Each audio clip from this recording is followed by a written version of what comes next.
Olá! Se você chegou até aqui, é porque talvez esteja procurando um lugar mais calmo. Um canto de sossego entre um pensamento e outro. Entre a luz do abajur e o fechar dos olhos. Então vem, se ajeita na cama, fecha um pouquinho os olhos, que a história de hoje é quentinha, daquelas que perfumam a memória e dão vontade de respirar mais devagar. Hoje, a gente vai falar de pão doce, de segredos bem guardados e de uma amizade que cresceu junto com a massa. Na cidadezinha, antes mesmo do sol nascer direito, já tem cheiro de pão no ar. O cheirinho que acompanha a manhã da rua toda há anos vem de uma padaria pequena, encostada num sobrado amarelo claro, com todo listrado de verde.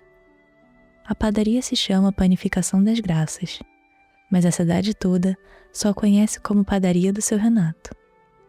É que ali, há mais de 60 anos, Seu Renato amassa, assa, embala e espera. Não tem placa chamativa, nem cardápio na parede. A padaria nem sempre abre no horário, mas ninguém reclama. Porque o que o Seu Renato faz ali, só ele sabe fazer.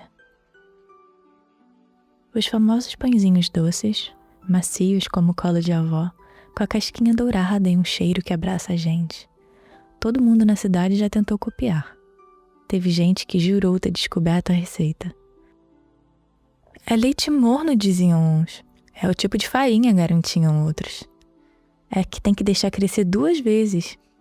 Mas ninguém acertava o ponto. Fica parecido, mas nunca igual. Porque o que ninguém sabe, ou quase ninguém, é que o segredo está num potinho de cerâmica, guardado lá no fundo da prateleira da cozinha da padaria. É melado de cana, puro e bem denso, do tipo que gruda na colher e perfuma o ar com lembrança. Mas esse detalhe Seu Renato nunca contou pra ninguém. Quando perguntam, ele sorri com a cara toda enrugada e diz: "O segredo, minha filha, é paciência e carinho." E era, mas também era melado de cana, da melhor qualidade. Naquela madrugada chuvosa, a cidadezinha ainda dormia. Só o vento acordado arrastava folhas pelas ruas molhadas. Seu Renato chegou cedo, como sempre.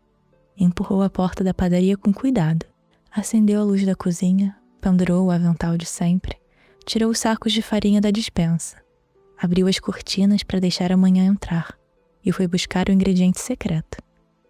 Mas, quando olhou para a prateleira, a cerâmica estava no chão, estilhaçada no silêncio, e o melado escorria preguiçoso pelas rachaduras do piso, misturado com poeira e farelo de farinha. Ele parou, ficou ali em pé, olhando como quem olha um passado escorregar pelos dedos. Durante a noite, depois de uma chuva forte e um vento brusco que passou pela cidadezinha, a prateleira perto da janela tinha caído no chão. E agora, sem o melado, o pão ia sair diferente. Mas Seu Renato não aceitou esse fato como dito e dado. Ele, conhecedor dos pequenos prazeres da vida, sabia bem que às vezes as pessoas precisam das coisas que nunca mudam. Algo que sempre dá certo, algo em que se pode confiar.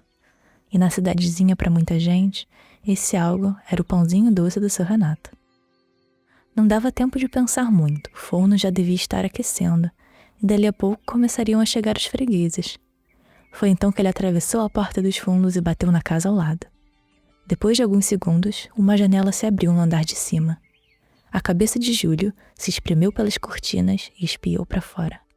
Ele era um menino de cabelos bagunçados e canelas sempre machucadas de jogar futebol na pracinha. "Ué, Seu Renato, quer que eu chame minha mãe?" Antes que o menino se virasse para gritar o nome da mãe lá para dentro, Seu Renato, sussurrando, mas quase gritando, se apressou em dizer: "Não, não. Ô Júlio, você ainda tem aquela bicicleta azul?"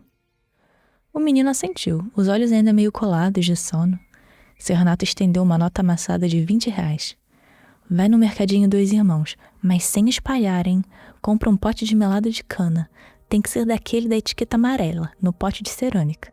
E volta voando, mas sem cair." Seu Renato achou necessário acrescentar a última parte porque sabia que ele era voado e um perigo na bicicleta. Júlio não perguntou detalhes, só sorriu com aquele sorrisinho miúdo de quem acabou de ser escolhido para guardar um segredo de gente grande. O pão daquela manhã saiu do forno com o mesmo cheiro de sempre, casquinha dourada, miolo fofo. Um conforto que não avisava que vinha, mas sempre chegava. Regina, no caixa do mercadinho, disse que parecia ainda mais gostoso. Dona Doralice levou 2, só para garantir. O professor André passou para comprar vários para o lanche das crianças na escola. E Júlio, de mãos sujas de farinha, ganhou o primeiro saído da forma. Um pãozinho doce para o salvador do dia, disse seu Renato, entregando o pão e a promessa de que o segredo ficaria entre os dois. Aos poucos, Júlio foi ficando. Primeiro, só ajudava a varrer. Depois, lavava as formas. Com o tempo, aprendeu a quebrar os ovos com uma mão só, a sentir no toque da massa se ela estava no ponto, a saber a hora exata de tirar do forno sem olhar o relógio. Nunca contou o segredo para ninguém, nem mesmo quando tentavam trocar por doce de leite na escola, figurinhas raras ou um beijo escondido atrás do muro. Ele sabia, o segredo não era só o melado. Era ser confiável, era cuidar de algo que não era só dele. E guardar um segredo que só fazia a magia do pãozinho doce ser ainda mais bonito e especial na cidadezinha. Se alguém perguntasse, Júlio, qual a marca de farinha que ele usa? Deve ser aquela especial, né, que vem da cidade? Ele só sorria e dizia, é paciência e carinho, porque no fundo era. Hoje, se você passar pela cidadezinha bem cedo, vai sentir o mesmo cheiro de sempre. Pão doce recém-saído do forno. Mas se olhar com atenção, vai ver que é o Júlio quem segura a pá de madeira agora e forma os pãezinhos todo dia. Seu Renato ainda aparece, encosta no batente da porta, cumprimenta os fregueses, só para não perder o costume. Mesmo aposentado, o segredo continua firme, carinho e paciência. E talvez um potinho de melado bem guardado, lá no alto da prateleira, esperando a próxima geração. Que você tenha uma noite macia como pão recém-saído do forno, com sonhos que crescem devagar, feito massa boa.